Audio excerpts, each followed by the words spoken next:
In this video, we're going to go a little bit further in learning standing poses. And in the previous video, I showed you how to do a pose called trikonasana, or triangle pose. And we went through how far to extend the legs and how to position the feet. And so here we're going to learn a few more tricks and a few more common mistakes on how to improve in this very important foundational pose in yoga called trikonasana.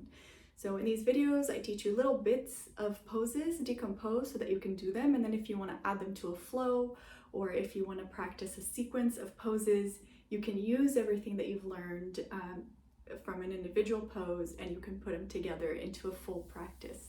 So here we go with trikonasana.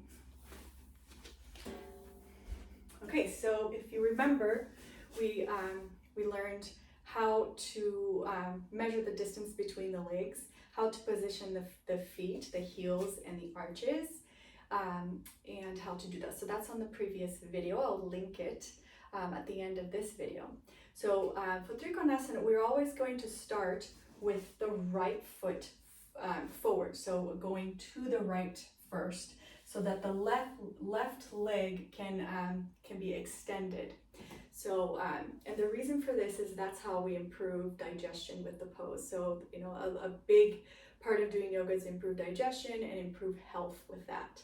So, for the purpose of this video, I'm going to start with my left leg, but in your practice, always, because I have the wall here on my right side, and I'm going to use the wall to show you how to do this.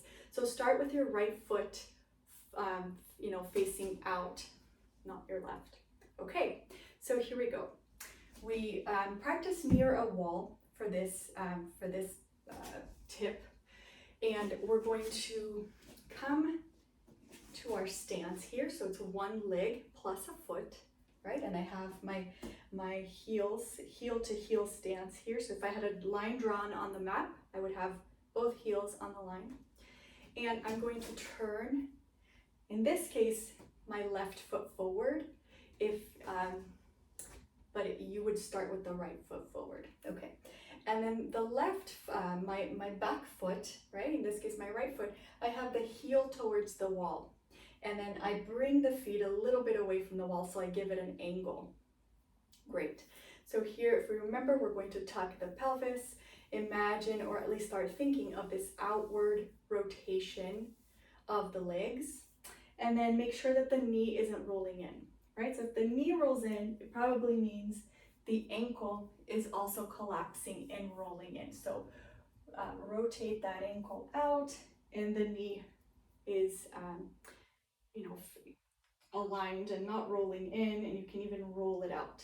Okay, and this part roll up. All right, and all of this, you know, we correct it and then it goes back, and so it's always coming back and starting with that outward rotation and trying the best you can to hold in.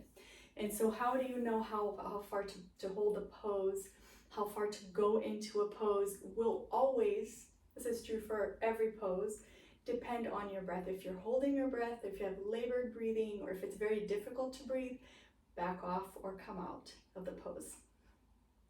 So in the beginning, we're going to start by using quite a bit of height here. So I have 2 blocks, right? I have a height, and I'm going to place my hand on those blocks. So what's going to happen here is you're going to breathe and see where it is that you feel tightness, and you're just going to tuck the pelvis and rotate the legs off. So the reason I want the wall here is I'm going to use the wall to push my heel in the wall and make my back leg very, very heavy, right? And my back leg is pushing against the wall, creating length here on the side. So when I began doing it, the main thing that would happen is I would create this bulge here.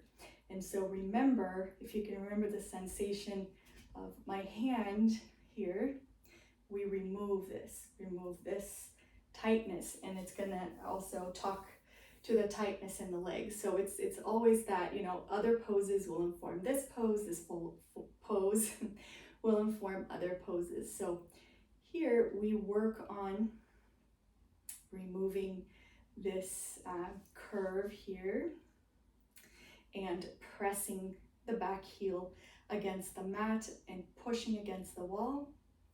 And I can keep my hand here on my hip or bring my hand up. So in the beginning, no need to come all the way down because it's just going to cause this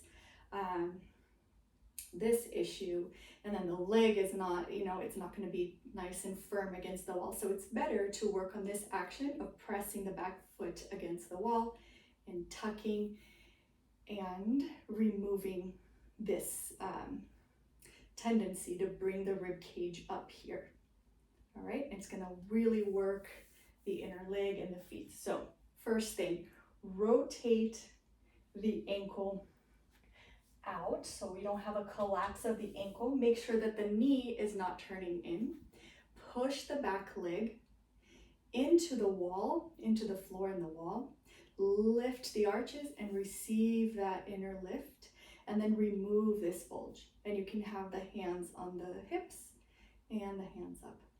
When you're ready to come out, you exhale. As you inhale, you push the back foot into the wall even more, and you come up. And if this was too much, what you can do is add more height. Okay, so I have the blocks here. I can even add more height like this. So I bring my stance, right? One whole leg plus a foot. I press my heel back on the wall, bring the toes a little bit to an angle, turn my front foot forward, and I use the chair, right? I can use the chair here, right? And so I work here first. I press that leg back into the wall, the back leg back into the wall. I really make sure that my knee isn't collapsing, my ankle is not rotating in towards the center of the body, right? It's rotating out. I'm tucking my pelvis and I'm removing the tendency of me to have a bulge like this. So there we go. And then breathe and see how free you can make the breath. If coming up even more makes the breath more free, start here. As you can breathe freely, right? And as you can tuck freely, and it will depend on the length of your quad, then you can come down further. So this is Trikonasana. Trikonasana is really great for the health of your feet, energizing the body, building strength. So it's a great pose to practice. And then you would come to Tadasana, and then you would do your second side. So here, left foot to the wall, right foot forward. And my second side would always be left foot forward. So I did it the opposite way. So here we go. We press the back foot to the wall.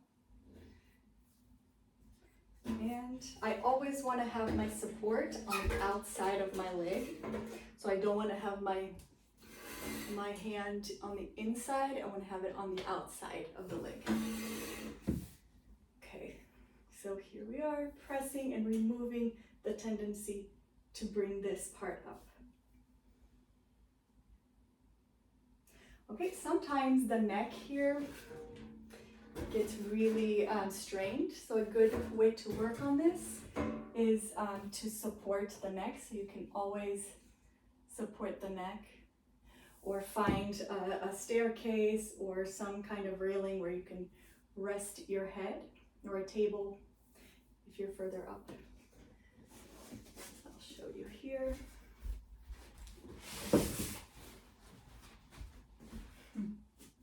So you can use a belt and you can tie the bolster to the chair, and you can use this to support your head.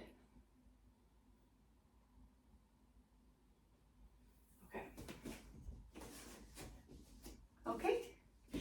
And one more thing, coming in and out of poses is always the easiest way to get injured. So remember, in this pose, we come into the pose by having both feet facing forward. Then we turn the first leg out, turn the back foot in. We do the pose. You come out of the pose by breathing, so don't hold your breath as you come out.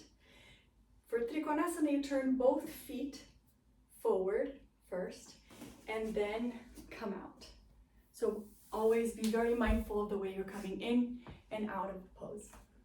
I hope you enjoyed Trikonasana. It is a wonderful pose to get you started on a very healthy yoga practice.